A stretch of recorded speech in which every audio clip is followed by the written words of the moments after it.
เกม PlayStation 5 รุ่นใส่แผ่นได้มือ2สภาพดีเป็นเครื่องของพ่อค้าใช้เองปล่อยออกย้อนจะอัพไปรุ่นโปรพอดีว่า PlayStation 5 Pro กำลังจะออกก็เลยว่าจะขายตัวนี้ไปเอาตัวโปรเครื่องแม่นสภาพดีเลยใช้งานปกติเลยใช้มา1ปีปลายบ่มีปัญหาหยังซื้อมาตอนนั้น 20,000 ปลายราคาปัจจุบันราคาออกห้างปัจจุบันแม่น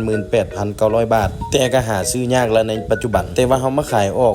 9,500,000 กีบหรือ 14,000 บาทอุปกรณ์ที่จะได้ไปกับเครื่องแมนมีมือเกมของแท้1มือแผ่นเกมเพจ2016 1แผ่นและแผ่นเกม FIFA 18 1แผ่นและมีสาย HDMI 1เส้นสาย AC ต่อเข้า PlayStation 5 1เส้นสาย AC แม่นใช้ไว้เสียบไฟส่วนสาย HDMI แม่นไว้ต่อจอและมีสายสายจอยเกม PlayStation 5 1เส้นและมีเกม God of War Ragnarok ในเครื่อง1เกม God of War Ragnarok เฮาบ่จื้อรหัสเฮาซื้อตั้งแต่ซื้อเครื่องมาใหม่ๆลืมรหัส ID มันแต่ว่ายังสามารถลบ ID หรือว่า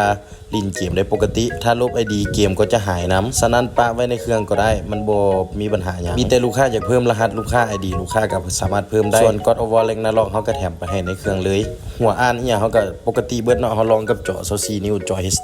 MSI ใส่สาย HDMI ลองตัวนี้เป็นจอคอมลูกค้าไปใส่จอโทรทัศน์หรือจอคอมก็ได้ท่านใดสนใจสามารถติดต่อหาเพจมิสเตอร์บอลจำหน่ายคอมพิวเตอร์หรือเบอร์ WhatsApp 58492042นครหลวงสามารถมาเบิ่งตัวจริงได้มารับเครื่องตัวจริงได้หรือว่าภายในนครหลวงเฮาสามารถจัดส่งให้ได้ถึงที่หรือว่าตั้งแข่งเฮาก็สามารถฝากขนส่งให้ได้ทั่วประเทศเช่นกันลืมบอกอีกอย่างนึงสินค้าตัวนี้บ่มีกล่องเด้อเจ้า PlayStation 5ตัวนี้เฮาใส่มาปีปลายกล่องมันเปื่อยมันมุนไปแล้ว